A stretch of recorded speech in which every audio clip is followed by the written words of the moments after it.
Thiel first invested $500,000 in Facebook in 2004. He sold about 22 million shares in last week's stock sale and has now unloaded most of his investment in the company. A co-founder of internet payment company PayPal, Thiel serves on Facebook's board of directors alongside other technological sector leaders, such as the venture capitalist Mark Anderson and Reid Hoffman, who is the co-founder of LinkedIn. Michael Patcher, an analyst for Wedbush Securities and a proponent of Facebook, told CNBC that he thinks Thiel should now resign from Facebook's board, given his lack of commitment to the company. Any investor who thinks Facebook is a sinking ship would look at Thiel and think the rats are jumping off of the sinking ship. It's time for me to get off as well. Facebook's hotly anticipated IPO went sour in May, marred by technical problems on the Nasdaq stock market. Facebook has traded below its 38th offering price ever since. The market has turned against social media stocks since Facebook's botched IPO.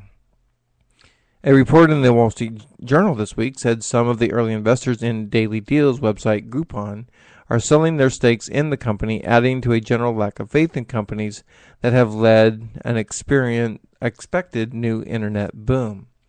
So I think that's an interesting story. As far as social media goes, Facebook is the first one that I've ever belonged to. I never got into MySpace, or I think there's one out there called My Life. And a few others. Facebook, for me, I know it's had its issues from a technical standpoint and some of the privacy issues that have been out there. And it certainly has become a giant when it comes to social networking. It has allowed me to reconnect with a lot of people that otherwise I wouldn't have been able to. And that would be extremely sad to see Facebook fold. I'm not too worried about that. I think Facebook has the potential to be a money boom, a money market, and would be bought by anybody from Microsoft. I think would probably be interested if it was a sinking ship. It'd buy it at a cheap price, or maybe Yahoo or Google or any of those other companies out there. But it would still be a sad thing if it did completely shut down with its many millions of members out there all over the world. And I certainly hope that doesn't happen, especially because I use it for my medium for my radio show. Although I do have a Twitter account, I suppose I would have to revert to Twitter and kind of start over with the 350 to 400 friends I have on Facebook, and get reconnected with everybody. We'll see what happens with that. Next in my news story, the Mars rover Curiosity fires its ChemCam laser for the first time, and it has zapped the Coronation Martian rock. NASA's Mars rover Curiosity fired its laser beam for the first time on Mars over the weekend, blasting a small rock called Coronation with 30 high-energy laser pulses. According to a story that was written on Sunday. The laser is emitted from the Chemistry and Camera Instrument, or ChemCam, a tool that is used to analyze Martian rock and soil to determine its composition. NASA described the rock, which was previously known as N165, as roughly the size of a fist. According to the agency, the ChemCam uses what's called a laser-induced breakdown spectroscopy. It emits power laser pulses. Each one blasts over 1 million watts to energize atoms in the target rock, turning them into an ionized glowing plasma. A telescope captures the light from the plasma, and then the 3 onboard spectrometers analyze it to determine the composition. A principal investigator, Roger Wines, has said that we get a great spectrum of coronation, lots of signal. Our team is both thrilled and working hard looking at the results. After 8 years of building the instrument, it's payoff time. While laser-induced breakdown spectroscopy has been used on Earth to analyze materials on the sea floor and inside nuclear reactors, NASA said that this is the first time it's been used on another planet. The ChemCam will eventually be used to determine material composition, But Sunday's zap was essentially target practice for the instrument. A ChemCam deputy project scientist said in a statement that the instrument has the potential to analyze thousands of targets over the next several years. Curiosity, which weighs a ton and is the size of a small SUV, landed on Mars on August 6th and already has sent back some stunning pictures. Scientists said last week that the rover will exercise its wheels and go on a short test drive in the next coming days. Curiosity's mission will span 2 years and help scientists determine if portions of the red planet ever had conditions that could have been suitable for microbial life. So once again, Curiosity is in the news. It seems to be a pretty interesting part of our technical advancement.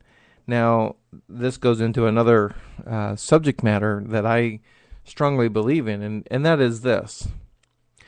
I've always been a fan, and I grew up in the age of where I was born during the age of the Apollo missions from basically 1969 to 1973. I was born in 1970, and then always had heard about that growing up. And then, of course, in 1981, I should say, when the first space shuttle launch occurred. In between, of course, there was Skylab and other things like that. But the development of the space shuttle basically brought us back to manned missions in space.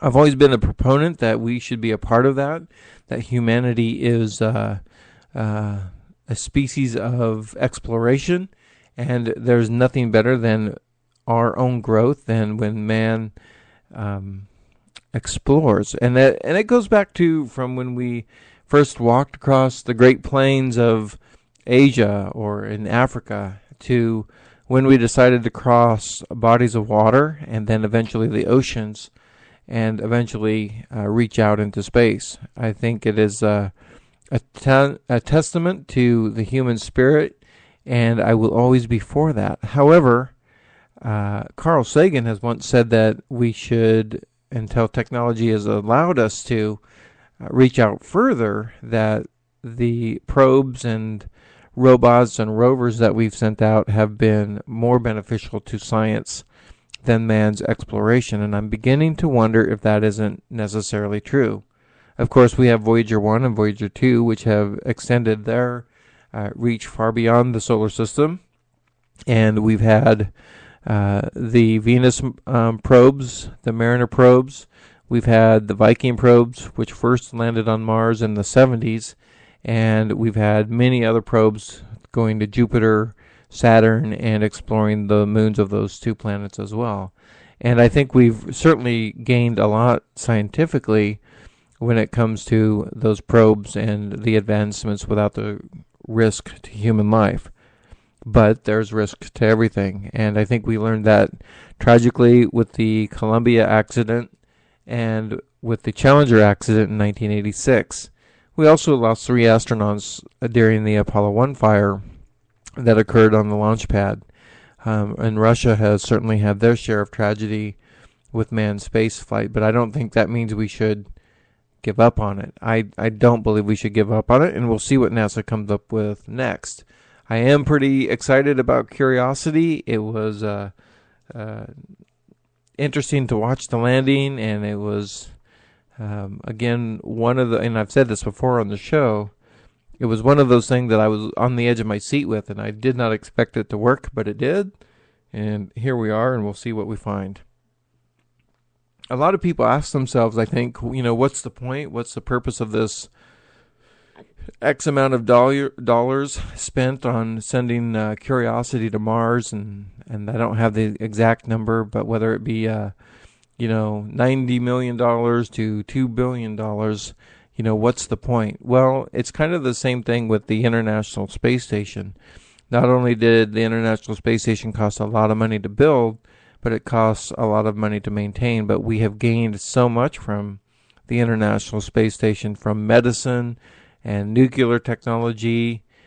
We've learned a lot about our own DNA and the effects of weightlessness, and we've also been able to achieve things in a weightless environment from a medical and scientific standpoint that would be impossible to duplicate on Earth.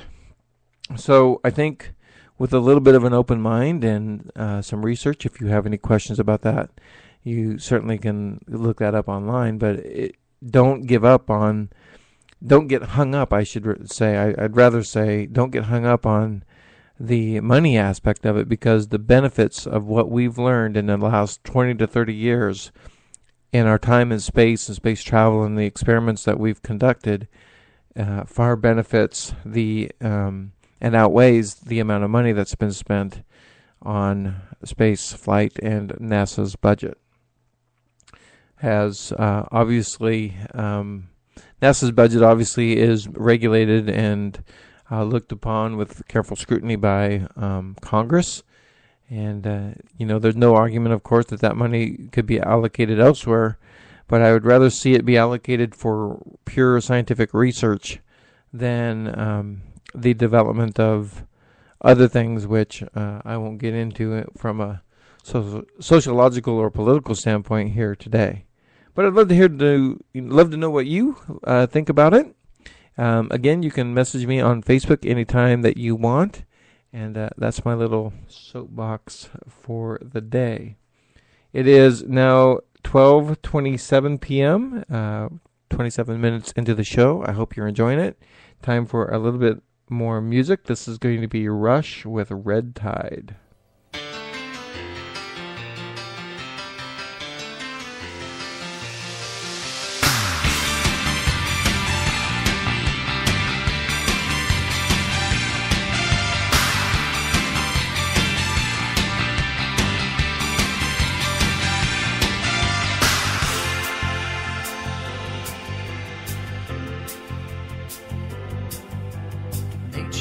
Some new plague to run in our streets.